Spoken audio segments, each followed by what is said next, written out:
All right, welcome everyone to episode 4 of We Can't Believe They Gave Us a Show of Nick and Jim. I'm Jim Bernica, I'm Nick Bagatelle. and today we're joined by Appalachian State's Dr. Caroline Smith. Good afternoon to you, dear.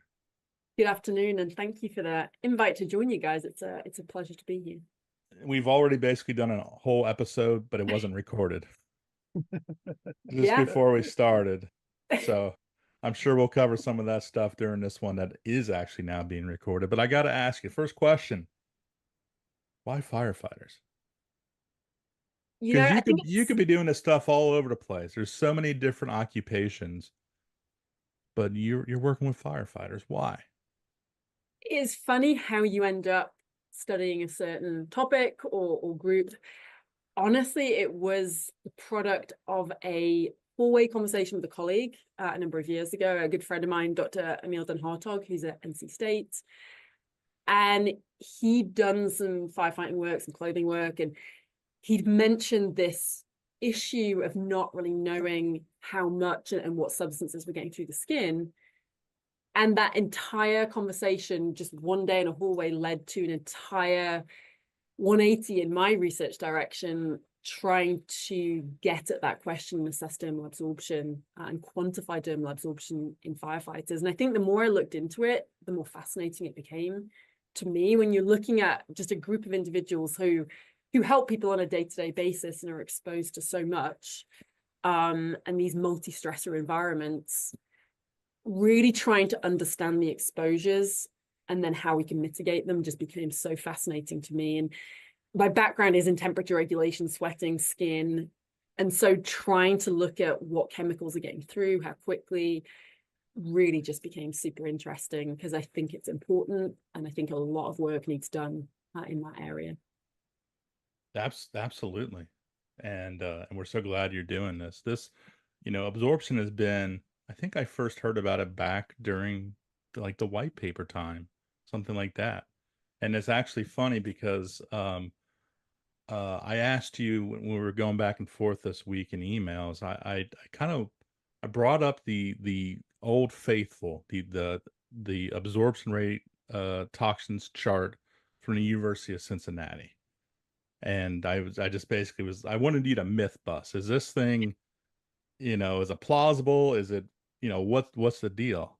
And for those of you, a lot of us are familiar with this. You've seen this in the different conferences. I mean, just about any firefighter cancer speaker usually brings up this chart, and it's a scrotum is 300% more absorbent. Side note, I never ever thought I'd say scrotum as much as I do. I wish I would have kept count because it's a lot. Scrotum mania. Jaw angle 93%, our forehead 43%, and then it goes on and says for every 5 degrees your body temperature rises, these rates go up 400%, right? And so I asked you, Doc, about this, and you were like, I've seen this before, I've heard it before, I really don't know what the deal is. And so I actually went straight to what I thought was the source, which was a guy named Dr. Stuart Baxter from the University of Cincinnati. And he's retired now, but he was part of the white paper. He was part of the first ever cancer symposium for firefighters that I went to, which was going all the way back to 2009. And when I emailed and asked him about it, he his answer was it was interesting. It was basically like, yeah, I haven't looked into this stuff for a while, but that looks right. And that was his answer.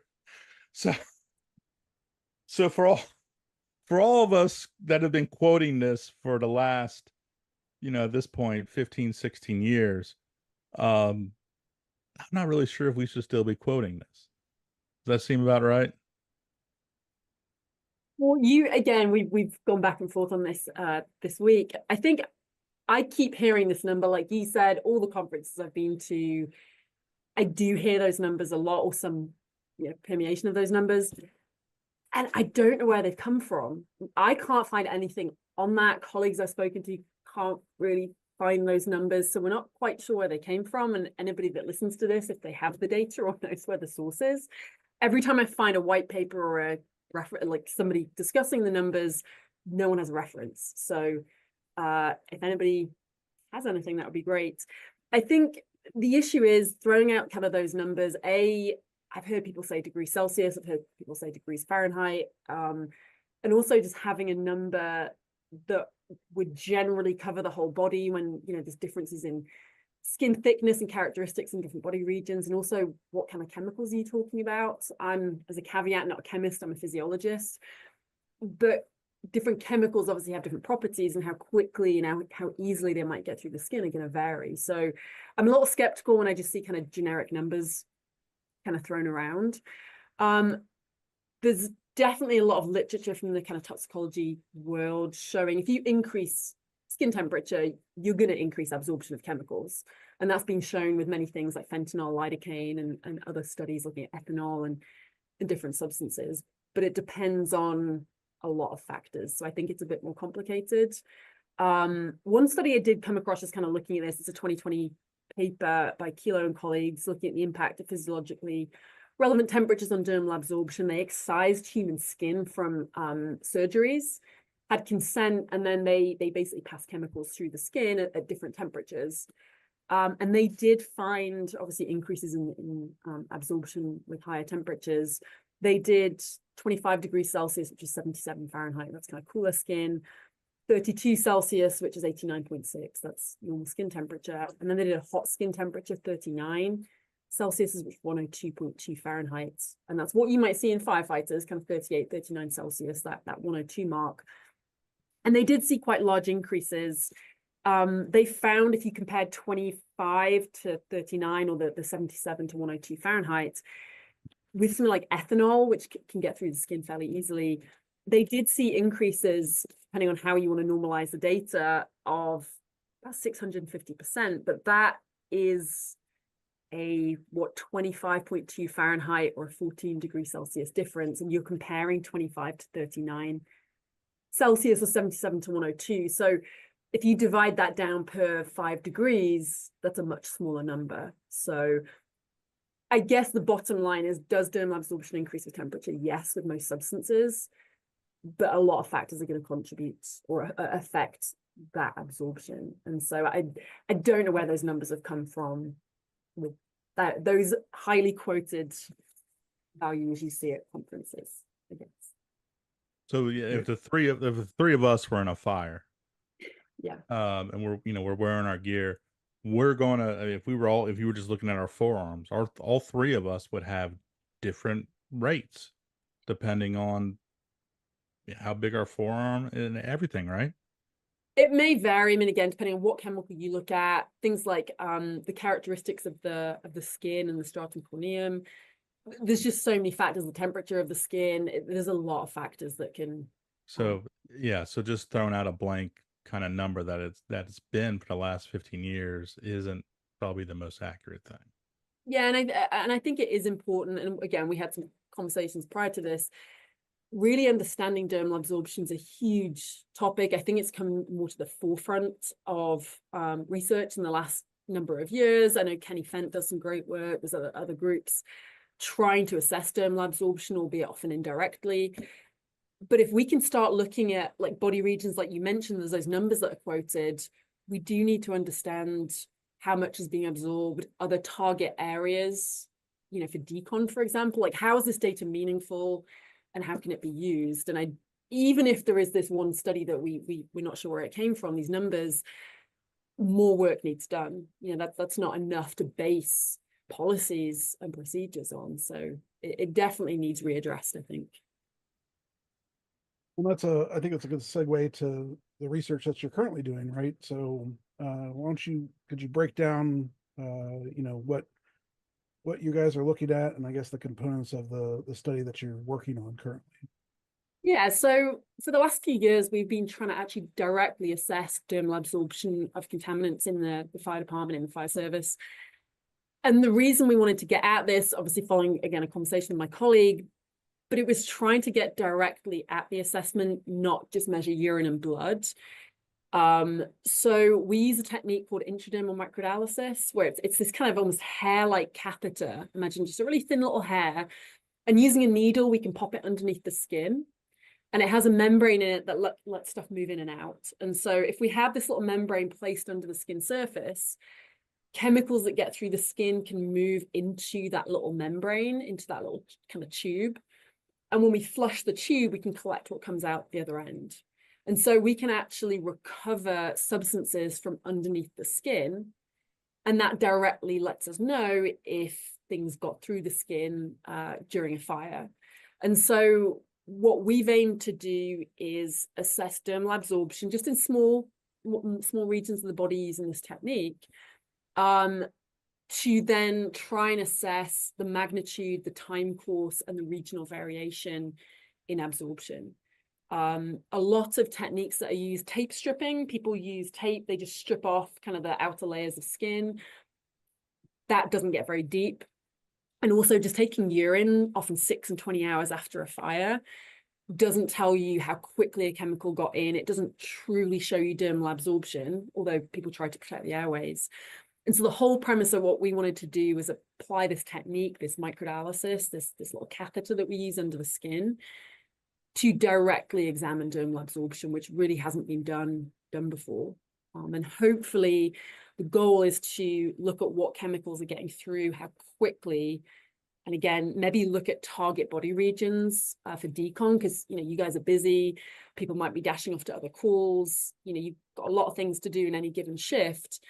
And so understanding the information, number one, and then number two, how that's actionable to improve the long-term health and safety of firefighters is paramount, given the high cancer rates, cardiovascular disease risk, and so on. When you started this study, like maybe even right beforehand, what did you think that you were going to see with the results? We thought we'd see chemicals under the skin. Other groups, again, have kind of shown indirectly that they think stuff's getting absorbed. And we did do some laboratory-based, highly controlled work with healthy controls, and we put chemicals on the skin ahead of time. So we did think we'd see chemicals under the skin. I didn't realize how quickly they were getting through. We've done training burns so far. So we've had structures, houses that these guys are burning down. And we tend to test guys when they've finished their rotations, which can be anything from 1 20-minute rotation, or a burn instructor could be in and out several hours. Even after one rotation, we've seen things like PEHs, flame retardants under the skin. We primarily do the neck and then kind of the lower part of the wrist as kind of those junction points with the PPE. And I think our primary hypothesis was, are we going to see these chemicals underneath the skin after a training burn when everything's been removed from the building, all the carpets, the furniture, and so on? And we did. But again, what I think surprised me was what we were seeing and how quickly we were seeing it, given these are controlled training burns. That was quite surprising, I think. Yeah, I think for the longest time, we've thought that our gear protected us from fire, but it also protected us from all these chemicals and carcinogens. And really, after I believe it was 2015, the fluorescent aerosol screening test came out.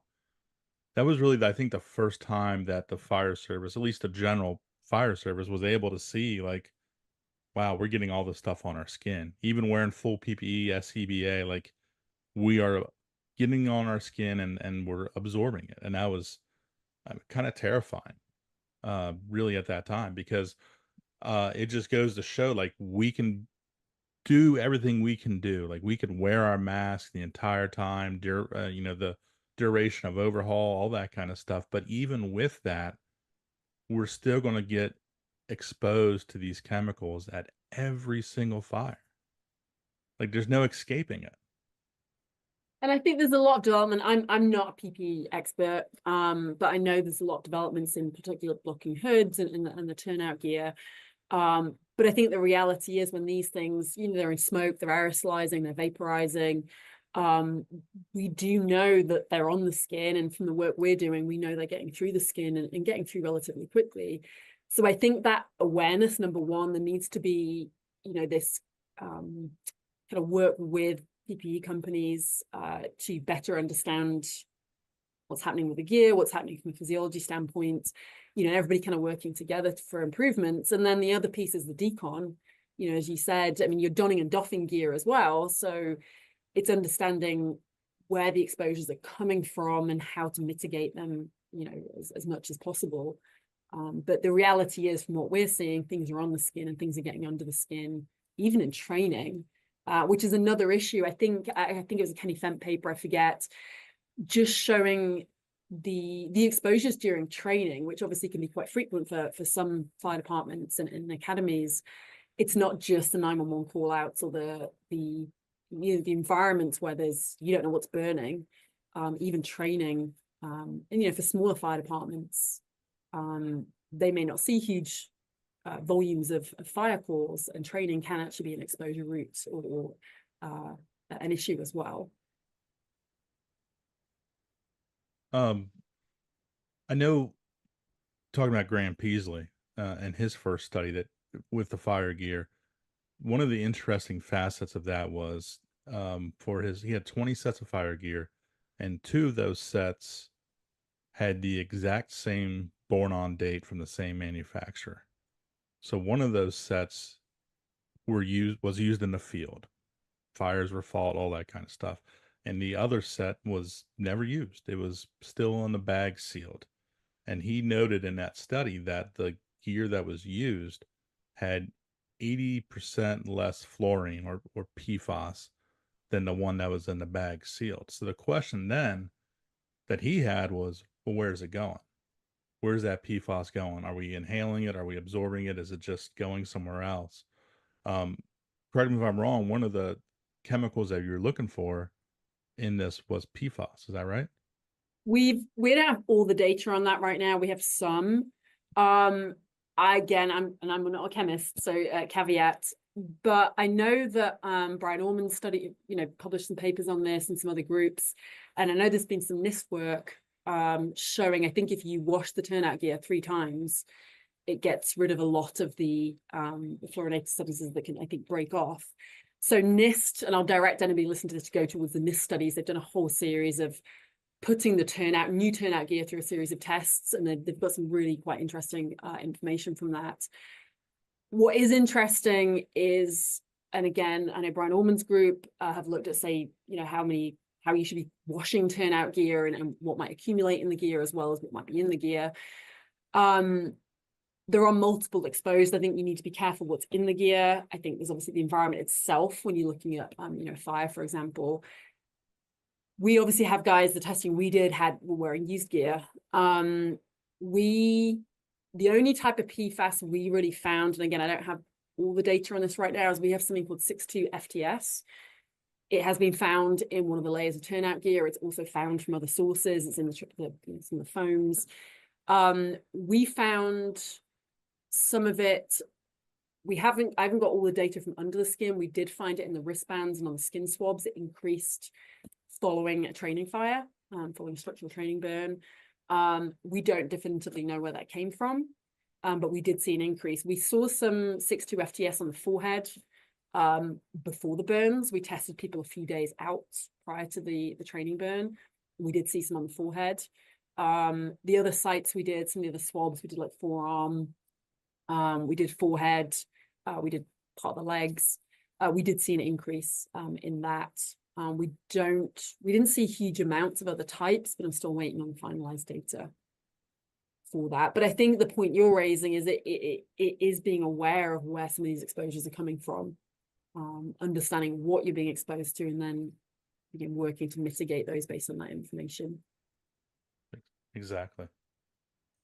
Go ahead, Nick. I know you're ready. So I guess where are we at with the study, and what do you hope to do with it once you guys have the results? Sure. So we're at the point we finished all of our testing. We did a series of training burns with our local fire department. So I want to thank Boone Fire Department and some of our other local fire departments that we worked with. We've done all of our testing. So we have wristband data, we have skin swabs, we have diazolate, which is the fluid that we collect from under the skin. And we have urine. And so we have most of that data. I need to talk to my colleagues who I work with, particularly Dr. Marta Vinier, who's at University of Indiana Bloomington, phenomenal chemist. And we're just finalizing our data and in the process of writing up the publication, which we're hoping to get published this year. And really, we want to move forward with other projects. We found that things like PAHs, so these polycyclic aromatic hydrocarbons, these products of incomplete combustion, and flame retardants in particular, we're seeing those under the skin of firefighters after a training burn. And again, we're doing these measurements on site when they come out of the fire. Particularly some of the flame retardants, what we call PBDEs. They were banned a number of years ago, but are still very prevalent. We saw those under the skin, and we saw them, what we think, absorbed fairly quickly. pHs are also an issue, and we saw quite high numbers within 48 hours post as well. So we're trying to explore what's happening to some of these chemicals when they get into the skin. We want to look at more body regions. We've seen things like pHs in the urine. They significantly increase 6 hours post-exposure. And so really, we are definitely demonstrating direct dermal absorption after training. We want to move into doing more 911 call-outs, looking at more body regions. And a point you raised early on today, how does temperature modulate this? We've done some laboratory studies looking at dermal absorption, different body regions like the groin, the arm, and how skin regions can affect that as well, with the whole goal of trying to better understand the skin as an exposure route, and then target body regions to improve decon.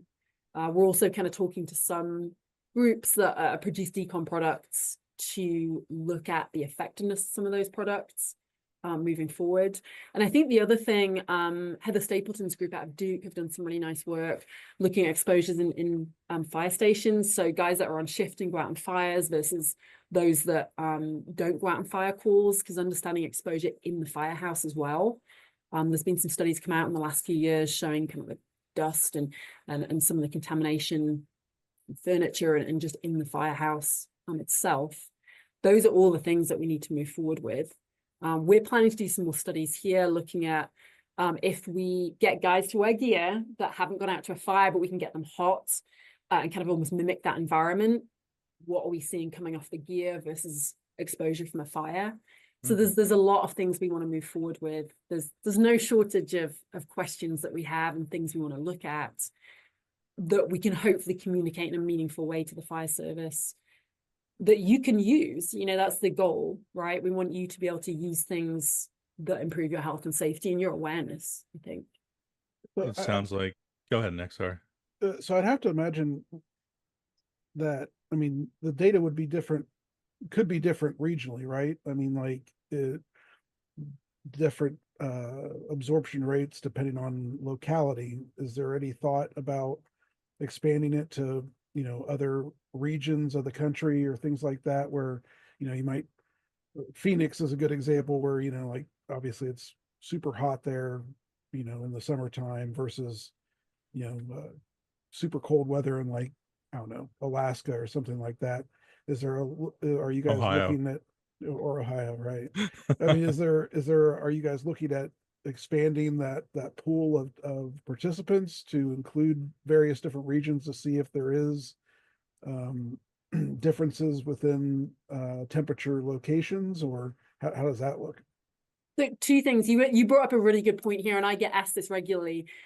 Number one, when you said regional, I think it would be great to work with some other groups and try and get some firefighters to some other regions, and also just different exposures. You know, again, we've done training burns. I think looking at, you know, you're looking at Boston versus, you know, if you're looking at rural versus urban regions, volunteer versus career. I think trying to understand different people's exposures and, again, the types of fires you're exposed to would be interesting. Looking at different places in the country, we'd love to work with some other groups if people are interested. It's time and money, right? Getting funding for all these studies is hard. But the other thing that, just the comment you made, this made me think of it. I regularly get asked about, well, what do non-firefighters have under their skin? Again, my colleagues at Indiana Bloomington, we're working on a naval research project with Navy divers. Even just the general population, some of these chemicals are in exhaust fumes, you think about smoking, cosmetics. And so what we're actually in the process of doing this spring is getting samples from non-firefighters, so community members that want to come in, and we're doing our microdialysis, placing that little catheter under the skin and sampling from healthy controls, because we do want to compare that to firefighters. And look at what they have under the skin. The samples we got, actually, we did see things like flame retardants and pHs under the skin before they even went out to a fire. And so it's just also understanding what are people's exposures on a normal day where there's not a fire call, if you're washing down trucks or handling things. And so I think, to your point, and really to answer the question, yes, we'd love to work with other groups and get other samples and get a bigger sample size from different regions, understand how that compares to the general population, and kind of move forward with some of those studies.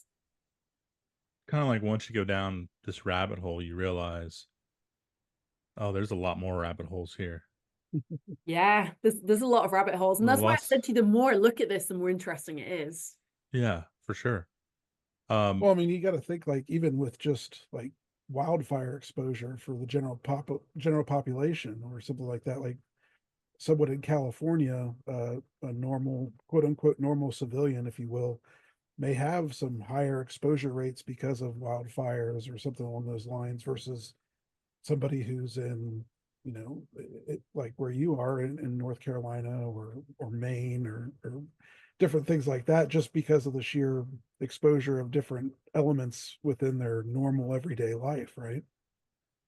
Yeah, and I know I think it's NHANES data, there's some National Institute of Health data kind of showing exposures and typical values in certain groups. But I think because of the data we're collecting, that diazolate, that sampling from underneath the skin, I think we do need to characterize some other geographical regions as a comparison point. That's super important. But to your point, Jim, there's so much work that needs done in this area.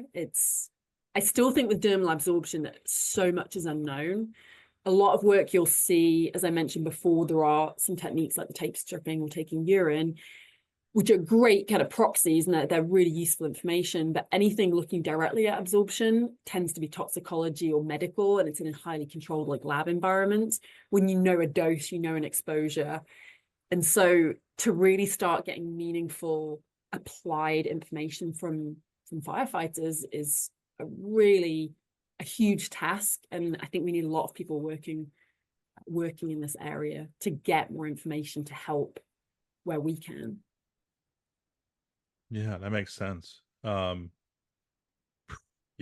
there is it's a lot there. It's interesting. And I would say the fire service has gotten so much better of hygiene over the last few years, whether it's the preliminary exposure reduction or gross decon, whatever you want to call it, the skin wipes on scene, getting back, taking a shower as soon as possible, washing our uniforms, washing our gear. I mean, all that kind of stuff. Like, we weren't the greatest at even 10 years ago, and we're a lot better now. But after looking at all your results, or preliminary results even, like, is there anything else that we're missing that we need to do as well? Is there any other interventions, I guess? Yeah, I think, as I mentioned, the long term there needs to be, communication with PPE companies and using the information we're gathering in a meaningful way. But as you mentioned, I think appropriate washing of gear, again, NC State have done a lot of work on that, and making sure there's appropriate decon. And I think quick decon, I've seen some groups like the shower within the hour from Miami, and the take home from the stuff we've done, to me, is just we really are directly seeing dermal absorption. We're seeing it quite quickly. And so the quicker you can decon, again, with the reality of the situation, you might be in a 911 call out, you're busy, you're getting pulled to other things. I just think quick and appropriate decon. I haven't tested wipes. I know some studies have come out in the past couple of years looking at different types of decon, which is a much bigger conversation. But to me, if we can find target areas, which is why the regional absorption is so important. Just quick decon in target areas to me would be important, and then taking care of the gear, making sure it's stored properly, so you're not getting the off gassing and exacerbating any inhalation, and obviously protecting airways appropriately. So to me, it's just the speed and maybe targeting specific areas that from the work we're doing would be fundamental moving forward. Yeah, because right now everybody is just going off this old chart that we've been going off of. So I I still can't. want someone to give us the Yeah, and that chart, because I would talk about this and I'd be on scene, and of course, firefighters being firefighters, they'd always say, "Hey, here's some wipes. Why don't you wipe me down?" And they would tease. They of course want me to go for that S word that I'm not going to say again. They're rude. They're rude. I would never ever do that. I digress. But no. If like having like right now, people wipe off their neck, their forearms, their head, and then that's pretty much it on scene until they get back to the station. And hopefully at the station, they have showers, they have clothes washers, they have gear extractors. It's not always the case. They may not have a second set of gear. If you're a rural firefighter that's your volunteer station, probably doesn't have any of that stuff I just listed. So they're going home and they're showering. So they're putting all their stuff in their personal cars, and it goes on and on and on. So this hygiene that we're talking about, I'm hoping will get even discussed more when your study does come out. Yeah, and I think awareness is an important thing. And if we can just get out 2 or 3 important points to raise awareness that help people, maybe that mitigates some of the risk, moving forward. Because as we discussed before this, there's just so many stresses you're exposed to, and if we can just help in this one place, I think that's important. And as I mentioned, I think moving forward, I'd love to start looking at the decon and how effective that is, or other steps you can take in advance that might, improve or reduce absorption moving forward. So there's some things we're kind of looking at and trying to consider. So hopefully there's improvements moving forward in PPE, and then improvements in decon collectively. If they can improve risk reduction, that would be helpful for everybody. Absolutely. I mean, it's got to be hard too, because every fire is different. There's no 2 fires that are the same. So every exposure is different. And you collect all those throughout a 20, 25, 30-year career. It's just a lot. So anything we can do to reduce that amount, I think is going to be huge for the fire service. Well, trainings not without risk as well. And I think it's remembering some of those. Yeah, and I think we've gotten, even in training, there's a lot of places that have gotten to the point where they don't wear gear unless they have to, because they know, of course, PFAS is a thing, and I know I say that a lot during this show, but also the fact that our gear is never, ever, ever really clean. I mean, even when after your first fire, you clean it, and Nick could step up and verify this, because he's the laundry guy. We know that it only gets about half the chemicals and carcinogens out. So, I like the fact that we're not training as much in our gear. And there's even different places out there that have gear that is free from these PFAS chemicals, and it's just meant for training. Like you can't really do live fire stuff in it, but you can do bailouts and everything else. So that's an option that's out there too. And I think, as you discussed, again, a side conversation we had earlier, also being aware of some of the other risks in terms of heat illness, with training or with fire exposures, and just understanding some of the other risks. Contaminant absorption is something I'm hugely, interested in studying, but there are other risks that I think everybody needs to be aware of, kind of moving forward, and particularly with changes with turnout gear as well. Absolutely. Do you got something, Nick?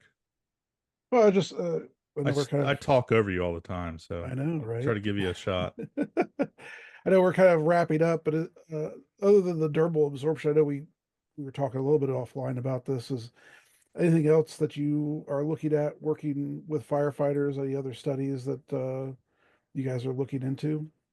As I mentioned, I think moving forward, the next few months, we're doing the non-firefighter kind of control group, essentially, to look at what's under the skin. In discussions with my local, so Boone Fire Department and some others, we do want to move forward, really characterizing some of the exposures on shift. Again, kind of leading off what Heather Stapleton's done over in Raleigh. So she's obviously at Duke, understanding their daily exposures, not just the fire calls. From the dermal absorption on the fire scene, or when you're actually in turnout gear and fighting fires, we do want to move forward with understanding exposure at a 911 call out. And we do want to start looking at other regional variation. We've only done microdialysis in a couple of sites because it is quite tricky to do. So I think just expanding the work we've already done. And then, as I mentioned previously, trying to maybe look at an exposure from the gear and isolating it from the fire would be useful. And then moving forward, still is looking at the different types of decon and the effectiveness at reducing dermal absorption when you guys come out of fires, I think. So that's obviously a lot of work we're trying to do and get funding for in the next kind of couple of years. That's the plan moving forward. FEMA, hook her up. I was going to say, if anybody wants to fund this work, we're definitely always looking for Give her some money. for funding, because yeah, I mean, the ultimate goal is we want to help, firefighters long term. Yeah, we talked offline, and I think it's worthy of being in this discussion as well. And you were kind of just alluding to it. There's always a trade-off with our stuff. Like, so we know these chemicals are getting onto our skin, so we end up doing these, putting these cuffs in our gear, on our pants and on our arms that limit any of these chemicals and carcinogens getting onto our skin and absorbing them. And all that is good and well, except for the fact that, now we have an increase for heat stress and just really cardiac output. So there hasn't been a magic pill yet to really defeat all these different exposures. If we can fix this, but then it makes this problem worse. You want to kind of touch on that or add to it? Yeah, the trade-off. There's trade-offs, and I think if it was a simple problem, someone would have fixed it, at this point. So it's a really complex issue. And to your point, there are trade-offs because you want to try and minimize exposure, but you can't fully encapsulate somebody. They get heat stroke very quickly.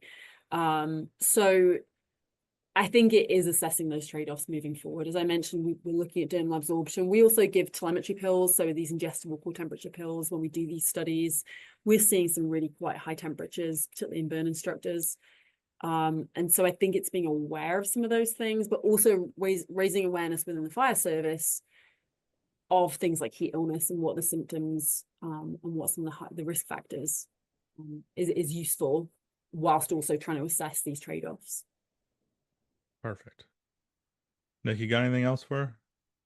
Well, just is there where can people find more information about your study? I know you said you guys are looking to publish it this year. If there's people out there that would like to reach out to you for more information or things like that, just where can people find more information about what you've got going on? Sure. So the studies, you said, we're going to publish some of them this year, so they'll be on, Google Scholar, PubMed. We're actually just going to, in January, so this month, launch our new lab website. So that's going to be at Public Health and Exercise Science at Appalachian State University. So it's phes.appstate.edu. And I'm the Thermal and Microvascular Physiology Lab, and I can provide you with those details. And my email, or if you look, just look me up, Google me, it's Caroline J. Smith. And my email is smithcj7@appstate.edu. So anybody can reach out with any questions that they have. But I think we'll try and get a lot of stuff onto our website that we're launching this month. So if you Google my name and App State, you'll be able to find that information. And we'd love to hear from people with questions and areas of interest moving forward, and always funders as well to help Well, with and the I study. think that's always like, when it comes to this kind of stuff for the fire service, I think a lot of people sometimes think, well, what could I do to make a difference about it? Hey, it's a collaborative effort. If you know, more people, more eyeballs, or more people thinking about it, the better off. And if somebody has an idea, right, reach out. Or if somebody is interested in participating or helping in some form or fashion, I'm sure you guys are, you have avenues for that as well. So I always encourage, be part of the process as a firefighter. Even if you are just a new firefighter or experienced firefighter, it's very important to be part of the process, because without participants, we're never going to get to the answer, right? Well, as we wrap up, that's also one thing I kind of want to finish up on, is that, we're not firefighters. Myself and colleagues at, at the universities, and my collaborators at Indiana, we're not the firefighters. We hope that it's a two-way street. I talk with our local fire department and say, like, what do you guys want out of this? How can we help you? Here's the data. How's it actionable? We love doing the science. We love getting the information. But again, we're not the firefighters. And so we want to make sure we're listening to the fire service, and that we can communicate information back in a usable way, and that we can listen and try and figure out what is beneficial to you.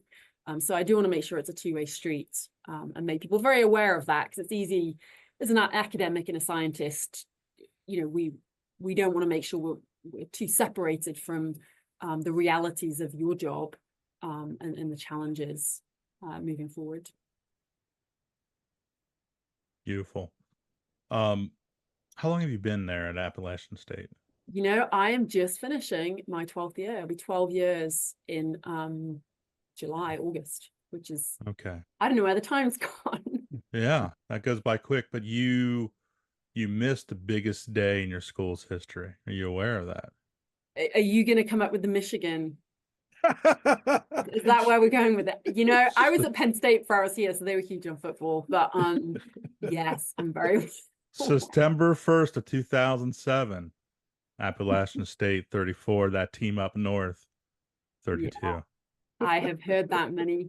I was just hoping, I was hoping that you were in the stands that day. No, I'm afraid we would have done a whole nother episode just about that experience. And that would expose my complete lack of knowledge on football. So well, I'm so used don't to make it. me look bad at this point. I'm used to it. I've got a wife. I know how that is. It's funny because, like, when we were first talking, about having you come on the show, I was like, yeah, she's part of Appalachian State. He's like, Appalachian State. I was like, yeah, that school that beat Michigan, How could I forget? Yes, I have seen that many times. All right. We didn't even like preview that. We threw that out at her at the end. That's right. And she rolled with it. She's used to it. Can't get past anything with her. Nope. All right. Well, you want to call it a day? Sure. It's Friday. Go home. Why are you still at the office? I was going to say it's snowing quite heavily as well. Oh boy. Yeah, go home. Yeah, let's get out of here. But you know what? When you actually do put these results out, I know Nick and I would love to have you back on, and we'll just actually go over the final results. And then by then we'll probably have a better idea too of what's next and where you're going. And we got to keep you working on this kind of stuff forever. Like, you're never allowed to retire. Like, you're going to be in that office for a long time. So take a break, get out of there now. You're going to be there in the next 60 years. That's right. Yeah, maybe. I love the work. Doing work on firefighters and helping us out, because That's we need it, and we really do appreciate it. Absolutely. Well, I appreciate you inviting me on, and always happy to share the work we're doing. So, Of course. All right. Well, she's Dr. Caroline Smith, Appalachian State. He's Nick Magato. I'm Jim Bernica, and we are out of town. I did so well this whole episode until the very end where I screw up. We are out of time. So until next month, take care. Bye-bye. thank you.